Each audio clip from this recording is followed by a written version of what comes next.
السلام علیکم ورحمۃ اللہ وبرکاتہ۔ نحمدہ ونصلی علی رسولہ الکریم۔ تاریخ اسلام کے سنہرے فیصلے۔ حضرت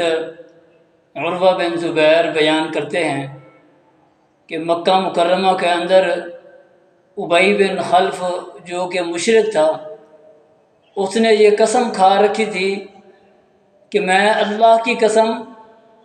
محمد صلی اللہ علیہ وسلم کو قتل کروں گا۔ جب اس بدبخت مشرک کی اللہ کے نبی صلی اللہ علیہ وسلم کے پاس یہ بات پہنچی تو آپ علیہ الصلوۃ والسلام نے ارشاد فرمایا بل انا اقتلہ انشاء اللہ تعالی، کہ وہ بدبخت مجھے قتل نہیں کر سکتا، اس کی جرت نہیں ہے، بلکہ انشاءاللہ اگر اللہ نے چاہا تو میں ہی اس کو قتل کروں گا۔ تو پھر اللہ رب العالمین نے موقع بنا دیا۔ غزوہ احد کے اندر ابی بن خلف جو ہے لوہے کے لباس کے اندر اپنے آپ کو چھپایا ہوا اس نے مکمل طور پہ، اور یہ کہتا ہوا آگے بڑھ رہا ہے جنگ کے اندر کہ اگر میں بچ گیا تو محمد صلی اللہ علیہ وسلم آج نہیں بچے گا، میں ان کو آج قتل کر دوں گا۔ تو وہ اسی ارادے سے آگے بڑھتا ہے، اس کا پورا جسم جو ہے اپنے لوہے کے لباس کے اندر چھپا ہوا ہے، اور وہ آگے بڑھ کے اللہ کے نبی صلی اللہ علیہ وسلم کے اوپر وار کرنے کی کوشش کرتا ہے۔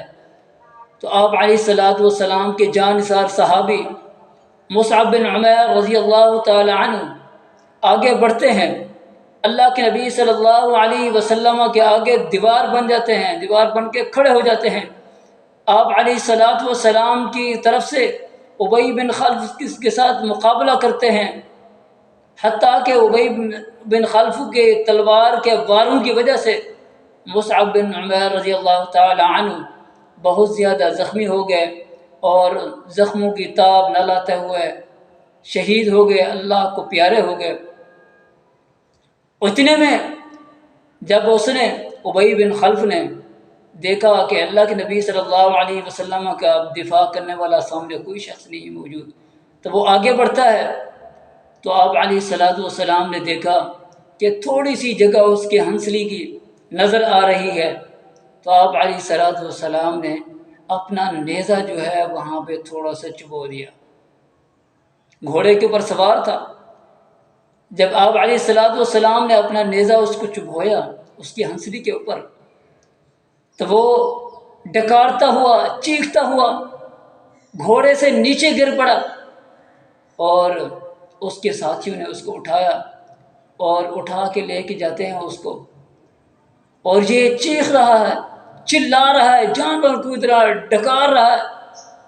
میں مر گیا، میں مر گیا، مجھے محمد صلی اللہ علیہ وسلم نے قتل کر دیا، مار دیا۔ اور اس کے ساتھی جو تھے، اس کے ارد گرد دوسرے مشرکین، وہ کہنے لگے وہ کیا ہو گیا تجھے، یہ تو معمولی سا خراش ہے، یہ ہے، نہ کوئی زخم آیا ہے تجھے، کوئی خون بھی نہیں نکلا تیرے، معمولی سی خراش ہے، یہ ہے تجھے۔ تو وہ کہنے لگا کہ تمہیں نہیں پتہ کہ جتنی تکلیف مجھے ہو رہی ہے، اگر یہی تکلیف ذی المجاز جو علاقہ ہے اس علاقے ان کے تمام لوگوں کے اوپر تقسیم کر دی جائے تو وہ سب کے سب مار دے جائیں، موت آ جائے سب کو، اتنی مجھے تکلیف ہو رہی ہے اس ایک خراش کی وجہ سے۔ اور ایک روایت کے اندر آتا ہے کہ جب یہ ڈکار رہا تھا، چیخ رہا تھا، چلا رہا تھا، تو اس کے ساتھیوں نے جب پوچھا کیا ماجرا ہے، کیوں اتنا چیخ چلا رہا ہے، تجھے تو کوئی اتنا بڑا زخم نہیں آیا؟ تو یہ کہنے لگا کہ مجھے اس ذات کی قسم جس کے ہاتھ میں میری جان ہے کہ اگر محمد صلی اللہ علیہ وسلم میرے اوپر تھوک بھی دیتے تو میں قتل ہو جاتا، میں مارا جاتا، میں نے بچنا نہیں تھا، کیونکہ انہوں نے مکہ کے اندر مجھے کہا تھا کہ ابی بن خلف میں تجھے قتل کروں گا۔ تو ان مشرکین کو جو اللہ کے دشمن تھے ان کو بھی پتہ تھا کہ یہ اللہ کے نبی محمد صلی اللہ علیہ وسلم سچے نبی ہیں، لیکن اسلام قبول کیوں نہیں کیا؟ سرداری جاتی تھی، چتراہٹ جاتی تھی،